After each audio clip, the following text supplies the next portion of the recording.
Thanks so much for being with us here on Atlanta News First Plus.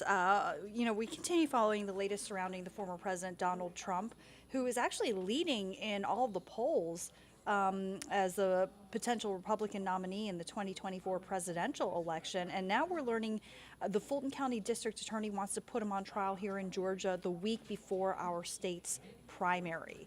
Atlanta News First reporter Rebecca Schramm is at the Fulton County Jail, where Trump and 18 others are expected to turn themselves in. No sign of any of the defendants here at the main entrance to the Fulton County Jail, although we have been pushed far back from the parking lot because there's just not enough parking here at the Fulton County Jail to accommodate all the national and international media interested in capturing images of Mr. Trump and the other defendants. Yesterday, Fulton County District Attorney Fonnie Willis filed court documents proposing a March 4th trial date for former President Donald Trump and the 18 others who face racketeering and other charges, accusing them of conspiring to overturn Georgia's 2020 election results. We spoke with attorney Chris Timmons, who has tried RICO cases in Georgia for more than a decade, and he says these cases can be very lengthy and super complicated. He points out that prosecutors have been working on this case for 2.5 years already, but that some of the defendants are just now hiring legal counsel. He says 7 months to prepare for trial isn't that much time. So you've got people who know nothing about this case coming into it quickly, but it would be unlikely that they could be prepared for trial, and the defendant that they are defending to get a fair trial if they have to go to trial in March. It'll be up to the trial judge to set the trial date. And by the way, we've also learned the DA has requested that the defendants be arraigned on their charges the week of September 5th. At the Fulton County Jail in Atlanta, Rebecca Schramm, Atlanta News First. And of course, a lot of questions about the condition of the Fulton County Jail, right? I mean, as we await the exact date of that trial, the defendants in this Georgia indictment, again, they're required to turn themselves into the Fulton County Jail. It is being federally investigated for the questionable conditions. Remember the Department of Justice launched that investigation into the conditions inside the jail and how the inmates there are treated. The building really said to be in disarray, overcrowded.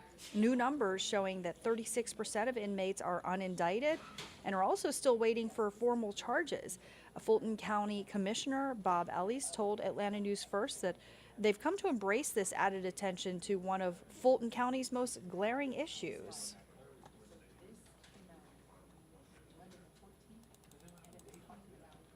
Hey, there's been a spotlight on this jail based on other activities that have gone on. And that's, quite frankly, much more important to me than celebrities going through there and potentially being booked and, whatever show that's going to produce.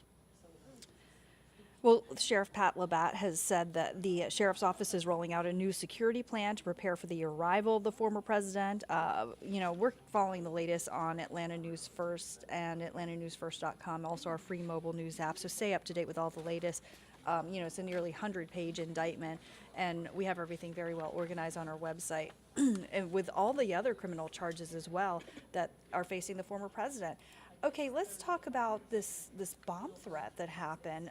It's still under investigation, this bomb threat that happened at the Jewish Learning Center in Atlanta. It's actually happened in Midtown there, causing so much concern.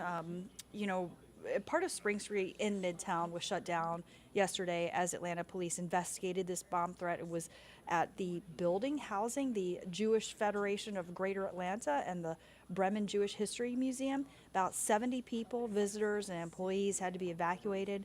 Bomb-sniffing canines scoured the building. Eventually, the all-clear was given, but this is just the latest incident in Metro Atlanta that really has the Jewish community on high alert. Very unfortunate reality of running a Jewish institution right now, that there are idiots out there that do this sort of thing. Yeah, well, during the past legislative session of the Georgia General Assembly, a bill that would have more clearly defined anti-Semitism to prosecute hate crimes did not pass. Representatives from the Anti-Defamation League are hoping it'll be brought up again in the next session. Okay, I want to turn to a story now out of Ackworth, where parents are really concerned about the safety of a bus stop. My colleague Madeline Montgomery has more. get to her story, has more. I can tell you, I'm glad I have a safety vest on out here. Cars are flying by out here. There's more and more traffic as the morning goes on. And you can see all these kids who have to wait out here, their parents waiting with them, some of them opting to stay inside of the car to make sure they stay safe. And we actually have video from a recent morning pickup where you can see traffic backed up all the way to 3rd Army Road. And it's a lot of traffic. They're going fast. The speed limit is 55 miles per hour. And kids wait right by the parkway, and parents are just not pleased about it. They say Cobb County Schools used to send buses into their neighborhood, Fairway Villas, to pick up the kids, but that had to be stopped because of the road conditions. And so now parents are worried about how to get their kids to school because they do not trust their little ones standing at the stop. I'm concerned, irritated, frustrated. I'd rather drive my kids to school than pick up and drop off here. Someone just can come and pick up one of our kids. That's my biggest concern. This is not a safe place. Residents say that property management has simply pulled up caution tape around the bad parts of the road, and it's hard for personal vehicles to get through, much less the bus.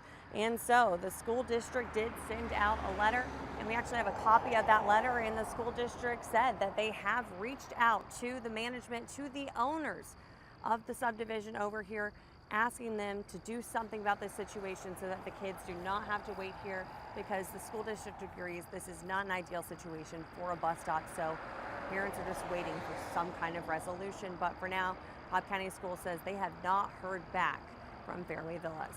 For now, reporting in Ackworth, I'm Madeline Montgomery, Atlanta News First. All right, let's turn now to a look at the forecast. Gosh, I don't know what that is. Looks like maybe it could be a hurricane. What is that? Tropical storm? We have a meteorologist, Rodney Harris. They're not hurricanes or tropical storms, but we are in the tropics. Good morning to you, Joy. And I'm starting with That's why this. I'm not a meteorologist. Don't listen to me about weather, okay? Right now, they're just little orange, cones. But no, it's getting pretty active. There's quite a bit to talk about, even though our weather locally, Joy, is in pretty good shape, as you see. That's our tropical map. We're at the end of August. Our hurricane season in the Atlantic peaks in early September, and we are starting to see sort of an uptick in activity. So that's what we'll start with for you this morning. Those two orange little shapes there, those little circles, those ovals, those are tropical waves and the potential for development out in the Atlantic. It's likely that we'll have two separate systems in the Atlantic here over the next 7 days. Right now, that's not really a concern for us because it's so far away. What we are watching is this yellow circle that you see in the Gulf of Mexico, where there is a risk of tropical development either late this weekend or more likely early next week. We've been watching our forecast models over the past couple of days, and they've been showing the potential of a weak little low that may develop somewhere in the Gulf of Mexico, maybe the central or western Gulf. So we're going to watch the Gulf carefully again, the end of the weekend going into the beginning of next week. That low is not very strong on our models. That's certainly good news. But as we switch over to the forecast model, what I've done is I've taken that model and shifted it further south away from North Georgia so you can see the Gulf of Mexico.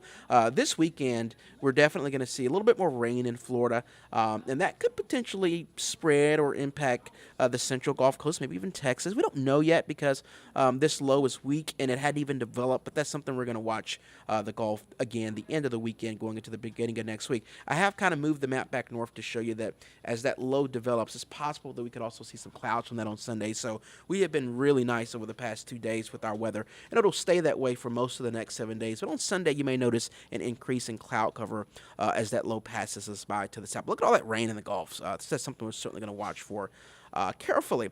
In addition to that, we have to go to the Pacific, and we almost never do this because the Pacific storms don't impact us, but we now have Hurricane Hillary, which is just southwest of Mexico. Hillary was a tropical storm earlier this morning, recently upgraded to a hurricane. Hillary will be moving northwest and will become a major hurricane this weekend just southwest of Mexico, and so that's something that will be watched very carefully. The reason why we're showing you this is because Hillary will weaken but move eventually into Southern California, and that's something that will be impactful for the beginning of next week as they're expecting quite a bit of rain. In fact, as we put on the rainfall totals, this is Sunday through mid next week, we could see easily more than 5 inches of rain in parts of Southern California next week as Hillary, again, weakens but will impact California. So we thought this was interesting. Ella actually texted me yesterday and was telling me about how rare a landfall tropical cyclone is in California. So when I looked up some data, only one hurricane has made landfall in the entire state of California, going all the way back to 1959. That was in 1859, I'm sorry. Not 1959, but 1859. That was a very long time ago. And only one tropical storm has made landfall on record, and that was in 1939, which was more than 80 years ago. So that graphic just shows you how rare it is for a tropical cyclone to make landfall in California. And Hillary won't make landfall, so that streak will continue. But even though Hillary won't make landfall, it'll make landfall in southwest Mexico. By the time it gets to California, it will still have that impact with that rain that they're expecting next week. So that's something we'll be watching on the West Coast. Closer to home, this is our forecast. That cool front moved through 2 days ago, brought us to really nice weather. It's still in South Georgia, and you can see east of that front, there's still quite a bit of rain just off the east coast. But with that front south of us and high pressure building in, we'll be in great shape in North Georgia and metro Atlanta for the next 7 days. So high pressure is impacting the southwestern U.S.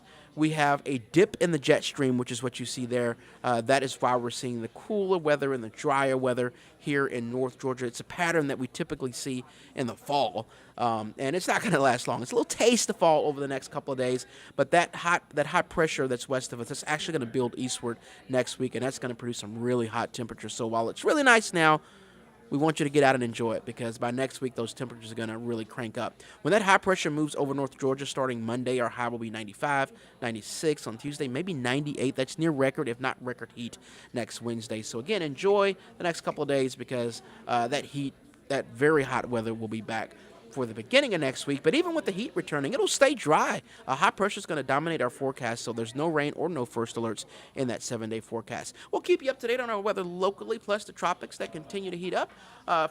First Alert Chief Meteorologist Jennifer Valdez will have your latest forecast on Atlanta News First at noon. I'm trying to bring myself up. There we go. Hello, everybody. So yeah, Jen will have your forecast coming up on Atlanta News First at noon. We'll continue to talk about our lovely weather here, the tropics, and the heat that we're expecting next week, so make sure and tune in. In the meantime, we hope you have an amazing Thursday, and until next time, we'll see you soon.